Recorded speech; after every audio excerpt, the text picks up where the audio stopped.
Well, thank you so much for staying with Morning Live. Now, President Cyril Ramaphosa has squandered the goodwill that the country gave him by failing to act courageously and urgently when required.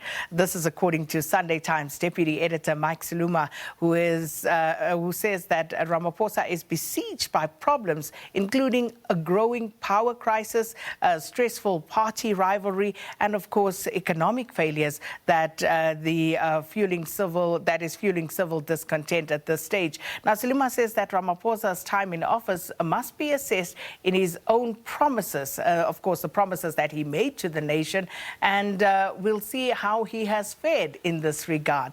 Now, given the difficulties that the nation is currently experiencing, Siluma also says that it is natural that the dissatisfied citizenry asks whether the president is the right man for the job. Sunday Times Deputy Editor Mike Siluma joins us now in studio. Thanks so much for coming through. Welcome to Morning Live. Thanks for having me, Sakina. So, you say the president has not really gone and taken this goodwill that he was given and run with it in a meaningful way. But some would say that he has been decisive. You know, he has really, shown that he is trying to deal with corruption. He has tried to crack the whip as far as, dissent in his party ranks go. You say not? No, I don't think so. I don't think so, Sakina. I think that at the end of the day, we would need to judge this president and any other president, excuse me, on the basis of the challenges facing the country today. He may very well be doing things in the background that we as ordinary citizens, would not be privy to.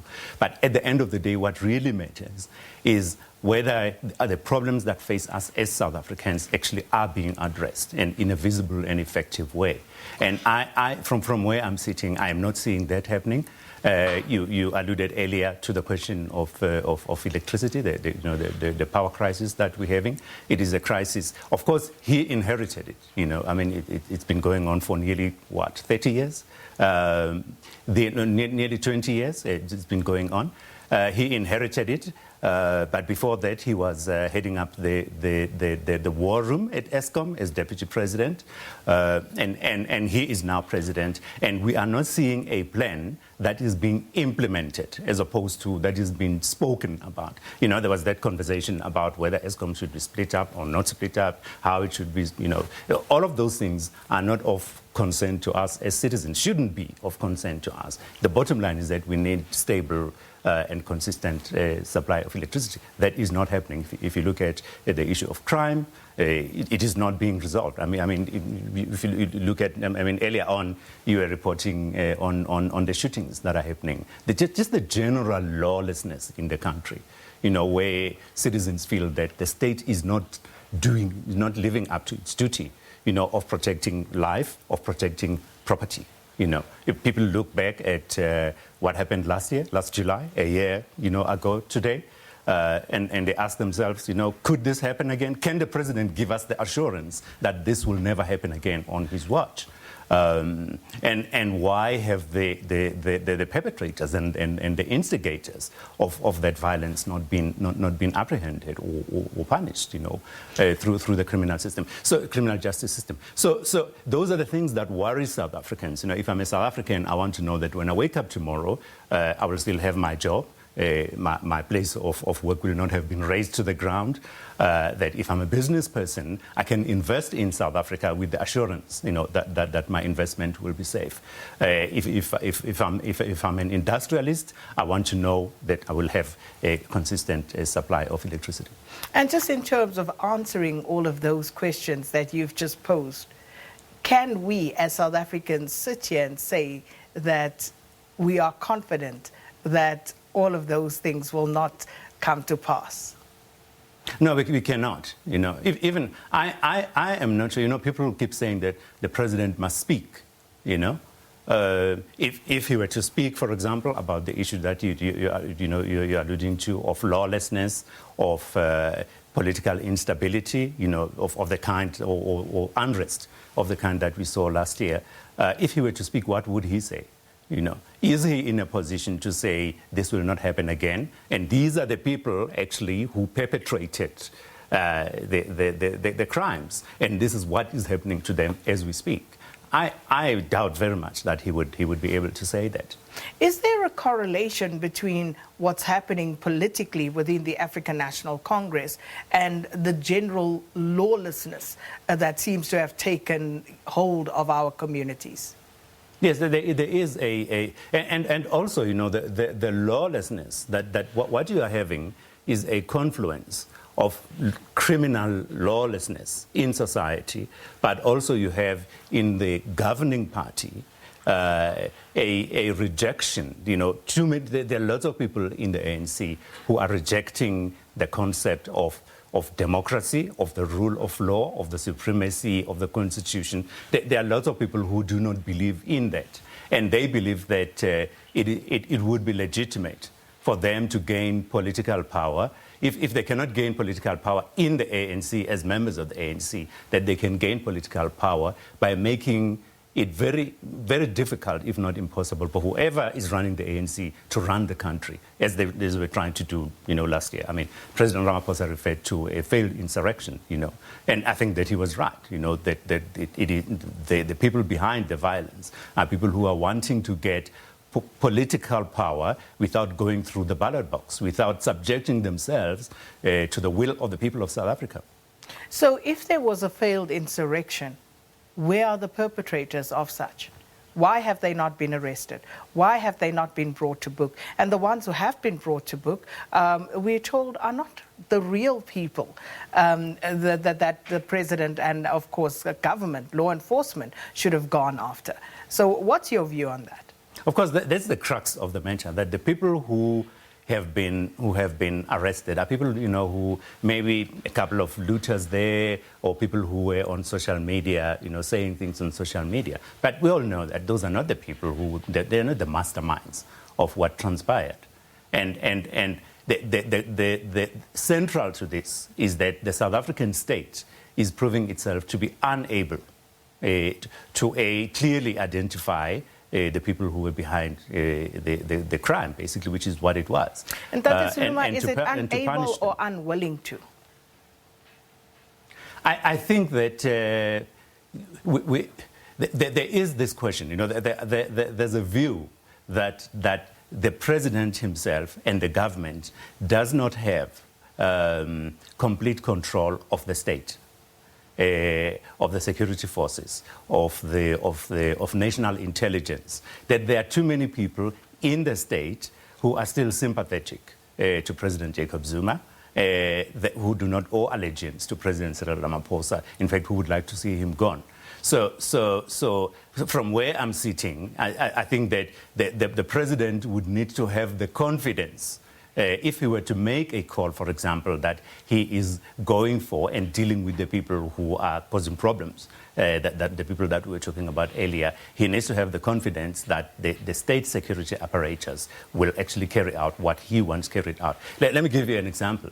At the height of at the beginning of the unrest last year, we were told that the army was going to be deployed. It took almost 2 days for the army to make an appearance anyway.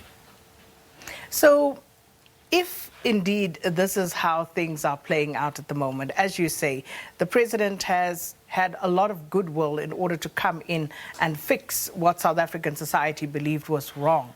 But some would argue that things have gotten worse under his watch. At least the perception is that we have, for example, crime that seems to be on a runaway trajectory at the moment. You take the energy crisis, and here you say in your article that the president has to put the country before the ANC and ask if Ministers Mantashe and Gordhan, if they prove to be a hindrance, would the president be prepared to sacrifice either one or both of them for the sake of putting the country first? So why hasn't it been done? Isn't this a crisis enough? Or is it still our South African exceptionalism that keeps us believing that somehow we will find a solution? No, I think that the reason that has not happened is because of what I think is the president's either unwillingness or inability to take firm decisions when he is required to do so. Often he either takes too long to make the right decision, to make the right decision. He does make it, but it's too late often, or he just doesn't. If you look, recently there was a conflict between the Minister of Public Enterprises and his DG. In a situation like that, and remember that public enterprises is overseeing the energy crisis, in a sense, right, at Eskom. And if there's in a crisis like that, and there is a conflict between the DG, the Director General, and the Minister, I would have expected the President to immediately make a call, listen to the two sides, and make a call, and make a choice, and take a stand, and either sacrifice both the DG and the Minister, or sacrifice whoever he doesn't agree with, and we move on as a country.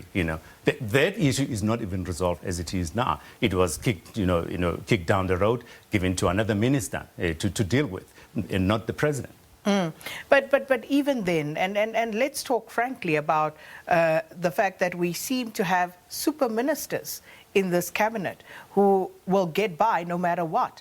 Let's take the Minister of Public Enterprises, for example, and many have said that given what has happened with Eskom under his watch, given what's happened with SAA under his watch, among others, just talking about two of the top line state-owned entities, that the minister probably should have, been given the boot at some point, given the energy crisis, given the fact that SAA and that particular deal unraveled the way it did.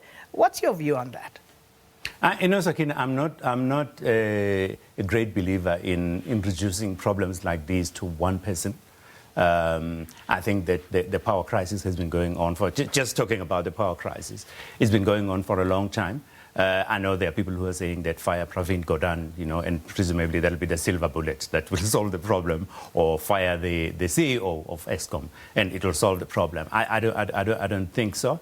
I think that we are at a point in South Africa right now where, because remember the ANC has been grappling with this power thing for many years, for decades, right? And I don't think we can look to the ANC to resolve the problem now. Let me pose this to you. So what I'm saying is that it's a broader South African problem. I think we're at a point where we need to be holding hands. All stakeholders, particularly business and government, need to be coming together but to resolve the power this is where we are issue. disingenuous as a nation, because the very same people have no qualms calling for the head of Gwede Mantashe because of the very same energy crisis, saying that it's because of Gwede Mantashe that we've, had this long wait with the IPPs and he's not moving with enough urgency and speed. So when it comes to certain people, we have no qualms about calling for their heads, but when it comes to others, well, we will make excuse after excuse. Hence, I'm asking about, whether there are super ministers, whether there are super ministries, where there are super portfolios at play here, and therefore, it just bedevils this crisis even further. No, I don't think there should be. I've heard people talking there about shouldn't be, but are there? super ministers. But also, in an article I referred to the two ministers who are the president's closest supporters. There is such a thing, that he does need to have people around him from a political point of view. He does need to have people around him who support him politically. However, However, those people must also deliver on what they are employed to do. So I don't subscribe. Are they delivering? They're not delivering. So the president has to make the call. Why is he not making the call? Because he's not the kind of president who takes decisions like that. He would much rather reshuffle them and send them somewhere else rather than firing them and putting them on terms. And we need the president to show that kind of resoluteness in dealing both with the people in his cabinet who are not performing, but also people in his political circles who are getting in the way of what he wants to do.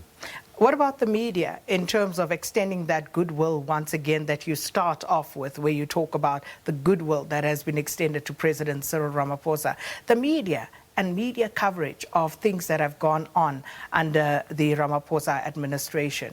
Again, you look at how the Eskom crisis, for example, is covered, whereby it seems as though perhaps now we are a little more intent on finding solutions than blaming people, whereas one can clearly state that previously that was not the case. You found where the problem was, people were told this one is to blame for X, Y, Z, and that's how it was dealt with. So how is the media exacerbating this crisis, if at all? I wouldn't say that the media is exacerbating the crisis. I think that the media needs to be given the space. We need to have a sufficient diversity of views in the media to express different views. I think it would be a sad day if we all were subjected to groupthink, either as a media or as citizens, to say we must all think alike. I don't think it would be undesirable. I think we need all to be critical and to look at what's happening in the country independently. Do you think we're doing that as the media right now? I should think so. I think that obviously there would be media who interpret things in one way or the other. Some people would be more sympathetic, for example, to the president, and others would be virulently opposed to the president. And I think it is happening in the country now. And I think that it should be allowed. However, the critical thing for me, Sakina, is that we are actually in the middle of a crisis, an unprecedented crisis in South Africa. And I think the president does not have the time to basically fiddle, because all these problems which are converging, which are creating what I call in the piece the perfect storm, whether it's electricity, lawlessness, the state of the economy, unemployment, and political considerations. In other words, pressure for him to be pushed out by people who don't want to go to jail or who don't like him for whatever reason. All of those things are rapidly coming together. And I think that we're at a point where they are beginning to overwhelm the president, because he has not dealt with them timeously and in a resolute enough time. And I think that in a situation like that, it is actually the country that is, because you've got a leader in the middle who is not able to resolve the problems, and the problems are going to overwhelm him. And that is very undesirable in terms of where we are at the moment. And that quite apart from dealing with his own problems at the moment. Yes. So, Mike Siluma, we have to leave it there, but thanks so much for stopping by. Really enjoyed that. Sunday Times Deputy Editor Mike Siluma just examining President Ramaphosa's presidency as it seems to be besieged by a myriad of problems, including a failing economy, dysfunctional state institutions, and of course, a malfunctioning and divided African National Congress. Let's get into some more news stories.